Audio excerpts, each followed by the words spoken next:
Hi. Today's going to be a little bit of a different story um, because today is Halloween. So I figured I would share a story that would be befitting of the day. I'm sure that I'm not the only one that will be sharing a story like this, but here we go. And as they say, this is based on a true story. The story takes place in the latter 1980s during the height of the Satanic Panic phase, where there's stories everywhere in the news of warnings of teenagers playing pranks, including, of course, using satanic symbols. And of course, there are always the concerns of actual satanic worship during this time. Much of it is based on pranks, but one just never knew. And that is what kind of helped spur what we now know as the Satanic Panic of the era. So we will go ahead and get started with our little tale. This is a tale of a single mother. We will call her Jane. She has 4 children. We'll call them Lisbeth, JR for Junior, Denise, and Anne.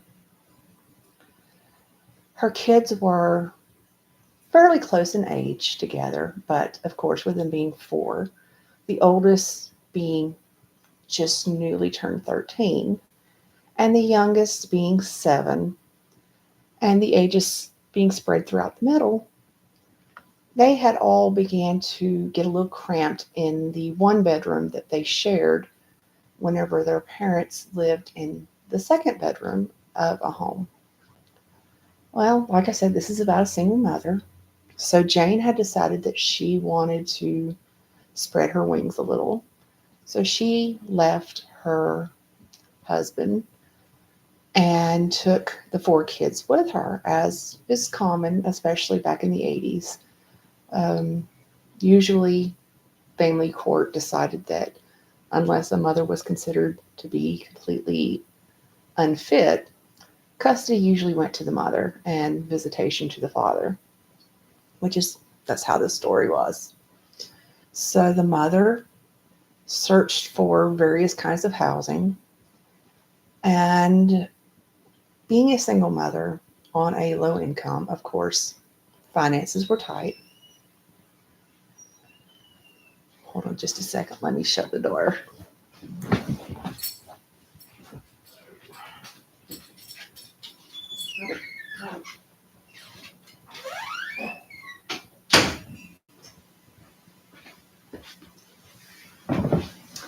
Sorry about that. Someone always decides to interrupt whenever I try to record. So, anyway, the single mother was on Section 8 housing. So, she went from house to house looking for a house that would be appropriate for her and her 4 children. She was approved for a 3-bedroom home since she had one son, and it was considered inappropriate for a boy of 11 to be sharing a bedroom with 3 girls. So he was approved to have his own bedroom, and the 3 girls were expected to share another. Well, after several homes, the mother decided on one particular house that was near the high school and middle school that the children would eventually be going to, since the oldest was already in middle school and the second would be going to middle school the following year. So she decided this is the house we want because there's a nice little creek in the backyard where the kids could play. It's nice and wooded in the back. And like I said, it's fairly close to the school. So she goes and turns on the utilities And the day before it was time to move in, she goes and checks on the house, and the power's not on. The water is, but the power's not on yet. And of course, this being the 80s, cell phones weren't really a thing for the vast majority of people. So she walked across the street to the next door neighbor's house and asked if she could borrow the phone so that she could contact the power company and see about making sure that the power got turned on. Well, while she was there were the mother and a couple of children there. The mother was, of course, gracious enough to let Jane use the phone. Sorry about the noise. That's my husband in the garage, apparently. Um, I'm hoping that's not picked up on the mic, but it probably is. Um, anyway, so while she's there, the two children that are in the household, they're, let's see, I believe probably 12 and 8. They started telling Jane about some of the stories of some of the previous neighbors that had lived in that home, because apparently they'd gone through quite a few in the last several years.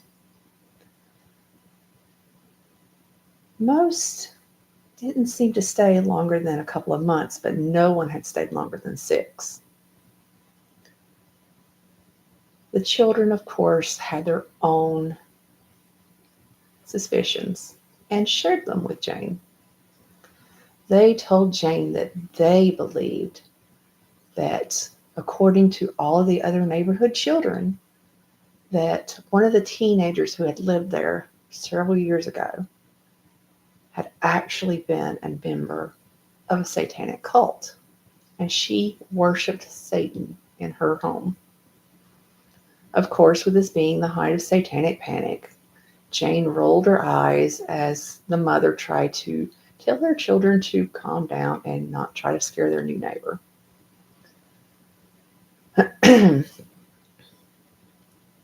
Jane never really paid much attention to those stories, but later on she would think back on them and wondering if she had needed to heed that warning. But I digress. The next day, the family moved in. Like I said, JR got his own bedroom, which he was ecstatic for because he had been so used to having to share a small bedroom with his 3 sisters. Of course, Lisbeth wasn't so happy since she was the oldest and she felt like she should have had her own room. But at least she was able to no longer be required to use a bunk bed, as had been previous, and she got her own single bed, while Denise and Anne shared a bunk bed across the room. And with the fact that there were 3 children in the room, Jane decided to let the 3 girls have the master bedroom, with it being larger and there being need for more room. And with that master bedroom came a half bath, which Lisbeth was ecstatic for. Being 13, she would have a place for all of the makeup and hair products that she had started to want to use. And she didn't really have room for that in their previous home. So she claimed the half bath. That was her little sanctuary. And Denise and Anne weren't to use it. They would have to use the family bathroom down the hall. Now, the house was a ranch style house where whenever you walked in, there was the living area, and right behind was the kitchen. And then to the side, there was a long hall where the 3 bedrooms and the bathroom were. The master bedroom was at the end of the hall. JR and Elizabeth, they each shared a wall where their beds were on either side of a wall. So they were still very close, even though JR had his own room. Don't know why JR decided to put his bed right next to that wall, but maybe subconsciously he still wanted to be close to his sisters, because after all, he had never had a room by himself before. So Jane went about her life after they moved in. She worked, dated, The kids were often left home alone because in the 80s, Elizabeth had been babysitting her younger siblings for years already at this point. So she was used to being in charge when the parents weren't around. Much of what I'm going to be telling you happened when it was only the children around, which is one of the reasons why Jane didn't really pay much attention. When the kids started having stories of how the rooms just felt wrong, they would be eating dinner and sometimes they'd feel like they were being pinched, or the room would just feel like the heat or the air just wasn't working. As the school year ended, the kids spent more time alone at home while Jane was working or dating. And of course, that meant the kids were home alone a lot more often. Things started to feel even more wrong when sometimes Jane would be on her bed and reading because she was a studious child. Even though school was out, she was still studying. She had gotten the reading list for the next school year, and she went ahead and started reading the books that was expected of her for her next English classes. And there was a time when she was lying on her bed and she noticed that the walk-in closet light was on. She was tired and frustrated because why did her sisters always leave the lights on? Because she knew that if Jane came in and saw that a light was on unneeded, she would get the blame. So frustrated and not really wanting to put her book down, she was like, I wish that light would go off. And wouldn't you know it, the light switch moved. The light did go off in the closet. Elizabeth and Denise looked at one another. They were the only two in the room at the time. And they were like, we didn't really see that, did we? Surely not. No. We just both imagined it. The light didn't go off on its own. So that was the very start of things to come. After that day, every morning when the children would wake up, for some reason, Denise, who slept on the bottom bunk, was on the floor all the way across the room next to Elizabeth's bed. Elizabeth would always, when she'd wake up, push Denise and be like, wake up, get back on your own bed. And Denise was very confused that she kept on waking up on the floor. She never had a problem with moving in her sleep before. Why was she all the way across the room of this fairly large bedroom? And why didn't she wake up when she hit the floor? This happened almost on a daily basis. Every day she would wake up on the floor. That was frustrating to not only Elizabeth, but Denise as well. Then one night, Denise and Anne woke up. Something felt wrong. Something felt very wrong. They looked, and both of them were floating above their beds. Denise was right up against the top bunk, and Anne was right up next to the ceiling. That scared her. She screamed, and both kids fell back to the beds, onto the mattresses. Anne never slept in that room again. She went into Jane's bedroom, and being the youngest of only 7, she crawled into bed with Jane, and from then on, she insisted that that was where she would sleep. She never would sleep back in the back bedroom again. Denise and Anne tried to tell Elizabeth what had happened, but of course, she didn't believe her. I mean, why would she? Why would she expect her younger sisters to say that they were floating in their beds? That never really happened after all, right? So, After that, with just the two kids in bed at night, things seemed to be a little different. Like there was someone who took Anne's place. Denise still woke up on the floor most nights, even after trying to find a way to barricade herself onto her bed every day. Sometimes that worked, sometimes it didn't. And then the most shocking thing so far happened. It was a Saturday morning, and the four kids were all crowded around the family television that they had. Yes, one family television back in the 80s in the living room. With it being Saturday, of course, they all were gathered to watch Saturday morning cartoons. Even the oldest, who sometimes pretended that she didn't care about the cartoons any longer. I mean, she was just there watching to make sure her kid siblings didn't get into trouble, right? And the fact that the cartoons were on, well, that was just a coincidence. Anyway, all four kids were in the living room while their mother was at work.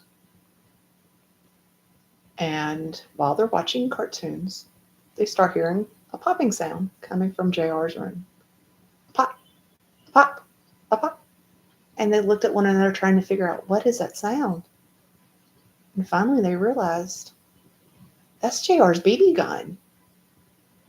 It sounded like someone was shooting the BB gun in the house.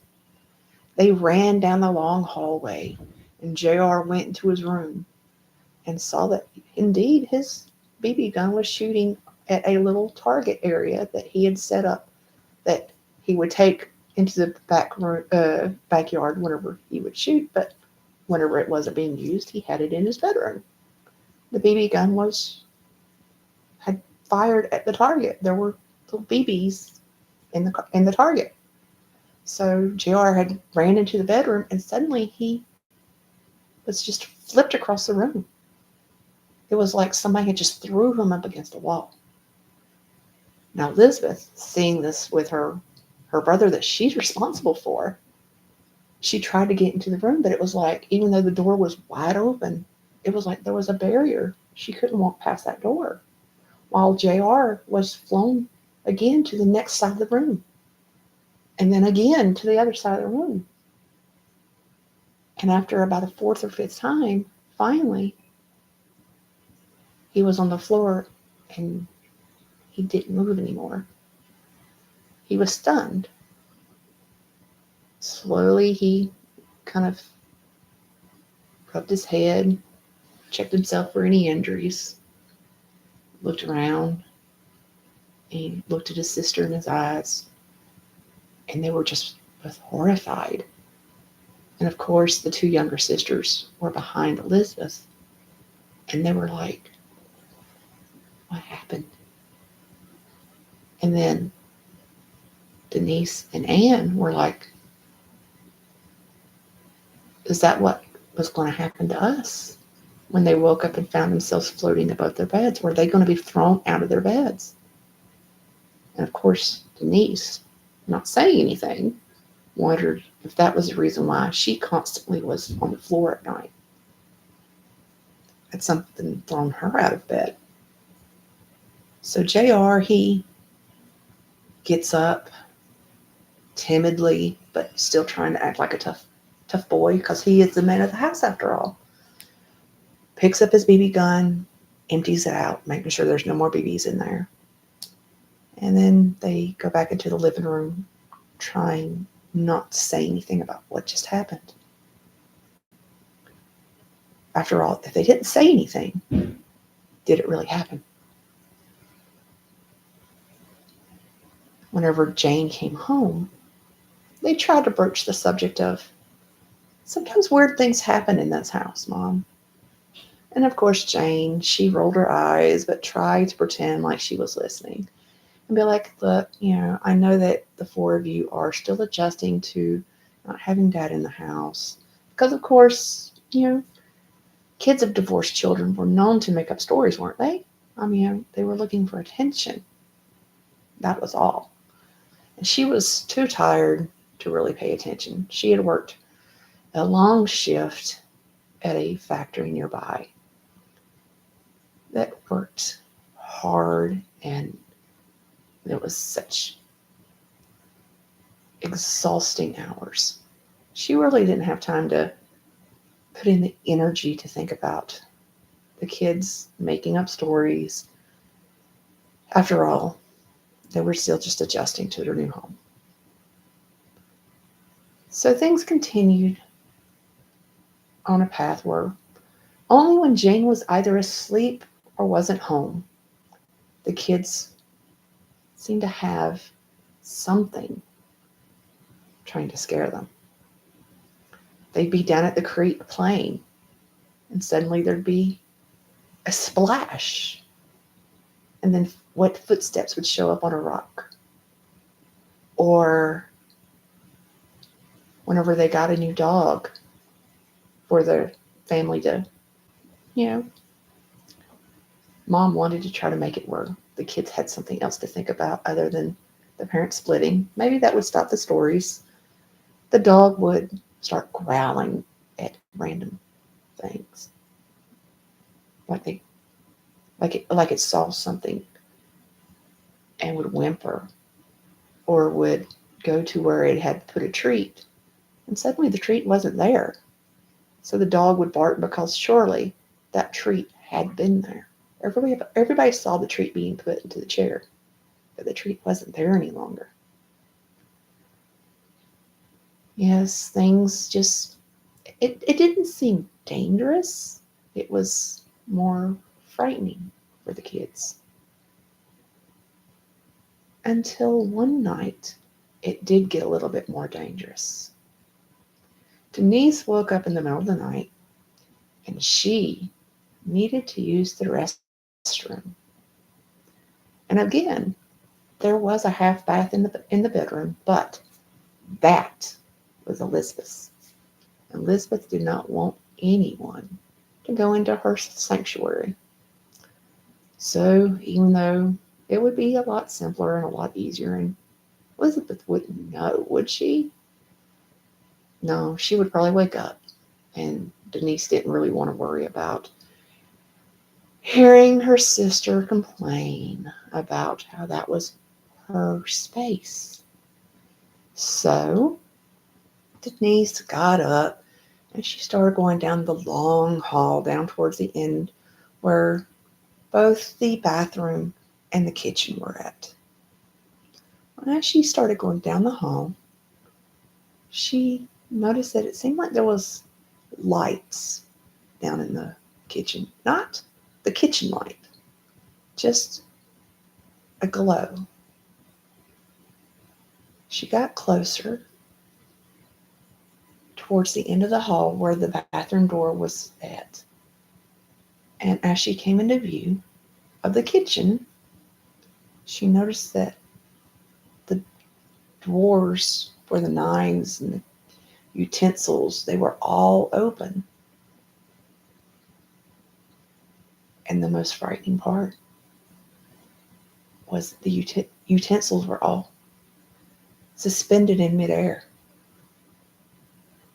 And as she saw, and she gasped, she saw the knives, all of the cooking knives. That's what caught her eye. It was like whatever was holding the utensils noticed her, and everything turned as if something was facing her. Denise, eyes bulging, she whimpered and then ran back to her bedroom, freaking out. This can't be real. This can't be real. I'm dreaming. This can't be real. She shut the door to her bedroom just as she heard something hit the door. She tried to catch her breath. This can't be real. But her bladder was letting her know she was awake. She bedroom door, creeped back, checked to see if Elizabeth was awake, and then decided she'd risk going into Elizabeth's bathroom. So the next morning she woke up, not really wanting to say to anybody what she saw. After all, it was a dream, right? It was just a dream. It was just a dream. It was just a dream. And then she saw that the bedroom door was locked. No one else was awake yet. She was the first one to wake up. And she was confused because normally they don't lock their bedroom door before they go to sleep. After all, that was a big no-no for Jane. Jane wanted to be able to get into her kids' rooms anytime she needed to. But she locked the door in her dream, right? So she opened the door and saw right at her head level was a fresh gash in the door, as if something had been thrusted into the door.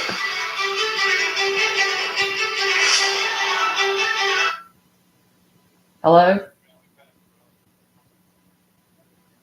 Sorry. Always happens whenever I'm trying to record. Anyway, and I'm sure this is probably getting a little long for some of you, but the mark let Denise know that that wasn't a dream. Something had actually hit the door as she was chased back into her bedroom the night before. She went down the hall and everything looked normal. Well, almost everything looked normal. She went into the kitchen to get her breakfast. And there on the kitchen table were all of the knives lined up, from biggest to smallest, from butcher to butter. They never left knives out. They were always put in the drawer. And it was only the knives. She looked at one of the cooking knives and saw a chip of wood trapped in the grooves of the knife. It was the same size as the mark that was left on the bedroom door. Denise put all the knives away, trying to figure out, how am I going to tell Mom about this? She's not going to believe me. No one's going to believe me. Later on that day,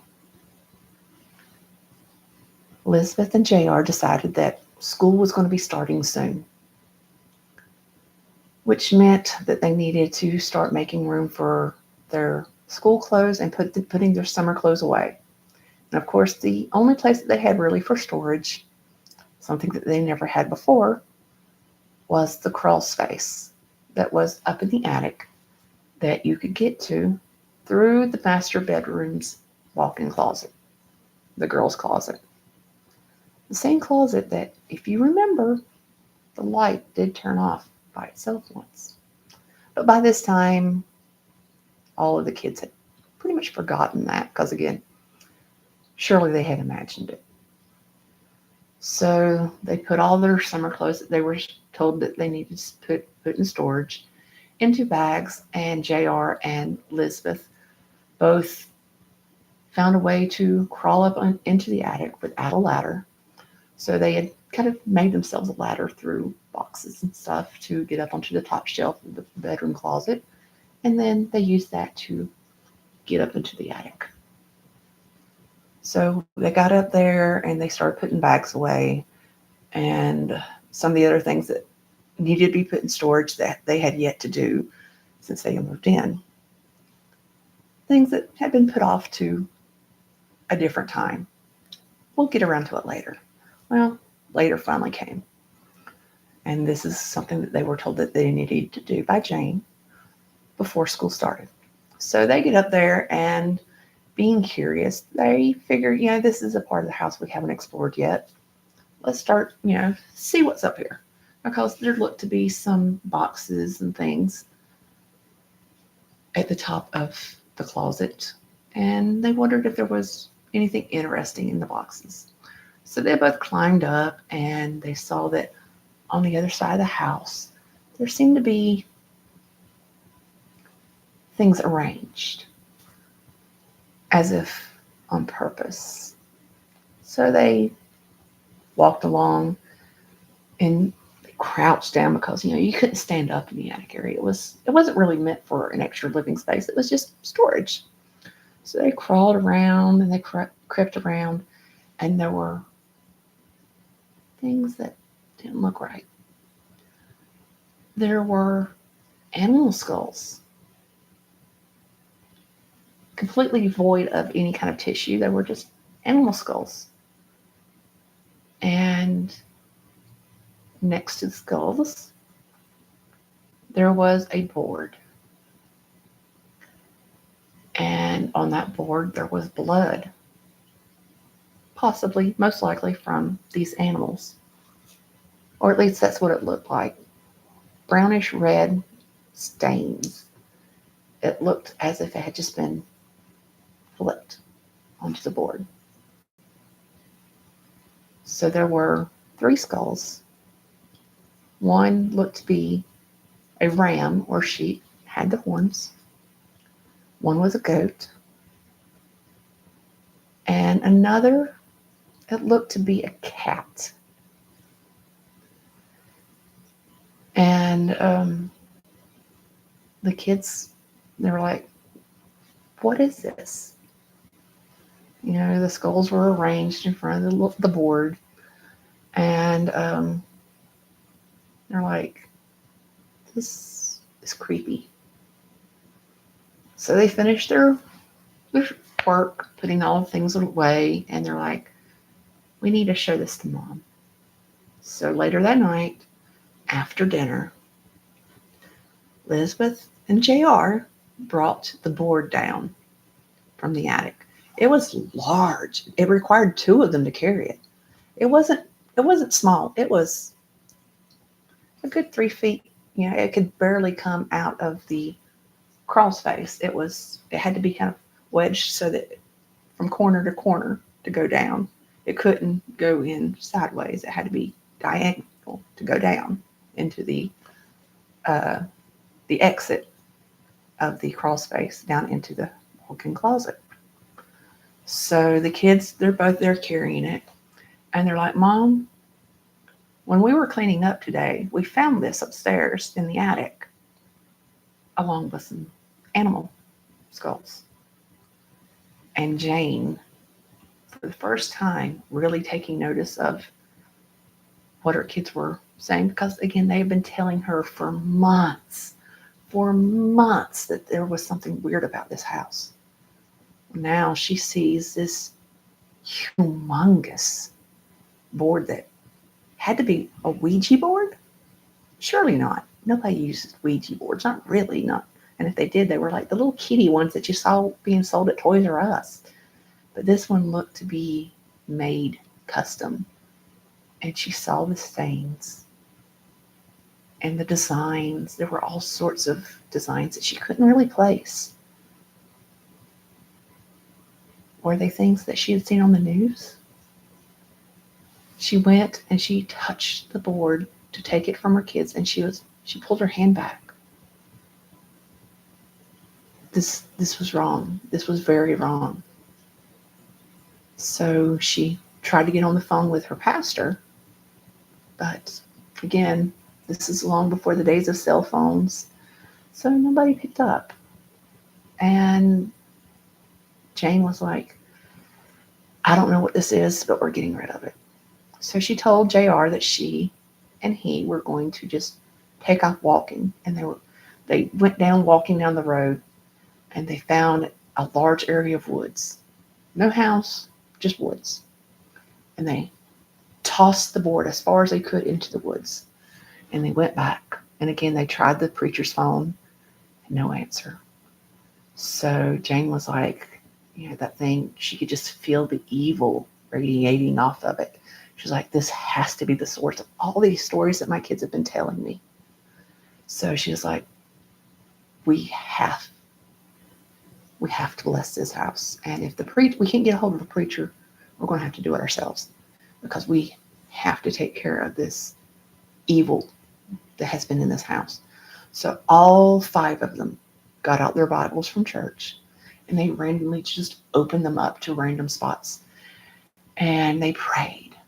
They prayed and prayed, probably for at least an hour. They prayed to God to take the spirit out of this home and make it where nothing could get back in. Nothing. To put a protective shield over their home, to protect them from this presence. Jane turned the radio on to a gospel channel, and everybody fell asleep, all together in the living room. They'd fallen asleep praying. Later that night, in the middle of the night, Jane woke up.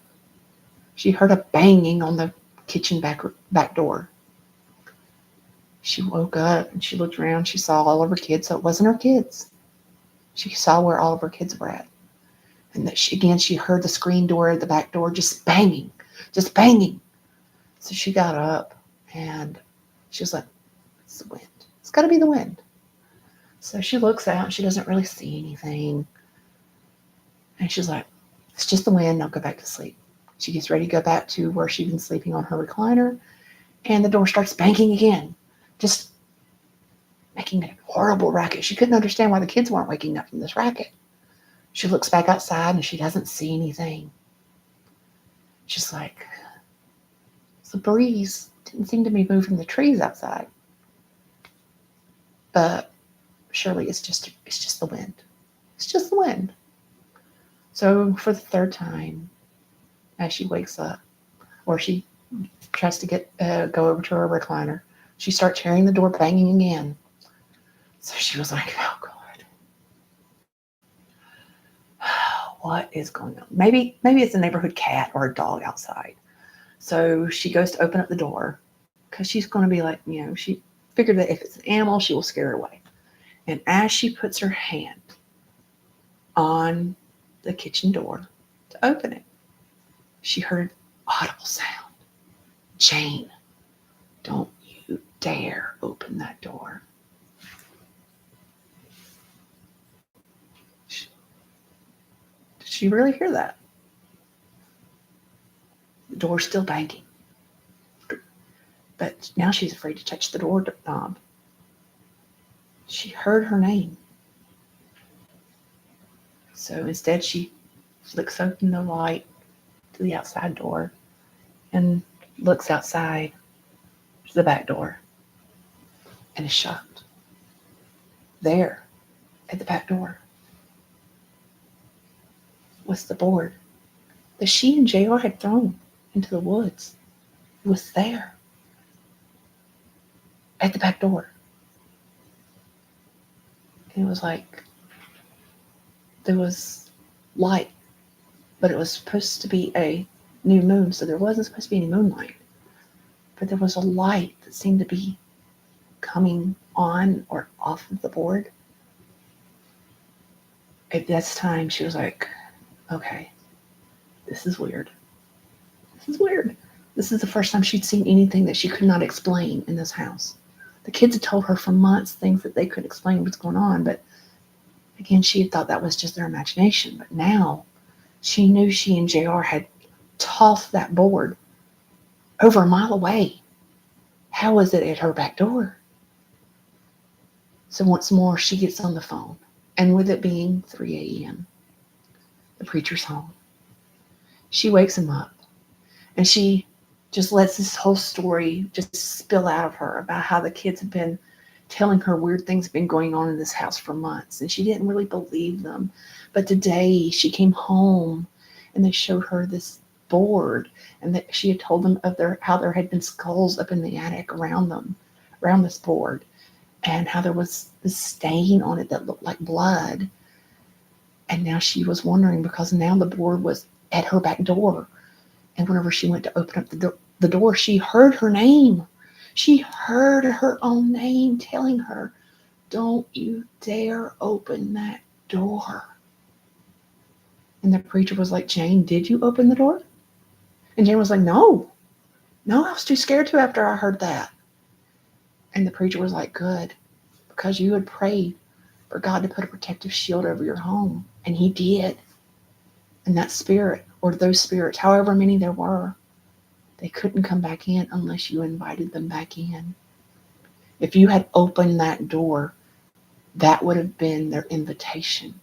And after being evicted, there's no telling just how angry they would have been and what they would have done to you and your children once allowed back in. And that. From then on, Jane believed anytime she heard someone say that something was going on that they couldn't explain. There were other stories, but that is for another day. But whatever you do, if you ever find an altar with skulls, with blood, especially with a Ouija board, in your home, when you move into a new one, go ahead and take some precautions. You never know. That pretend altar, those make-believe stories that you hear all the time, you may come across one that's real. And whenever that happens, you don't want to be the one trapped in the house with a spirit that may not want to share its home with you. Until next time.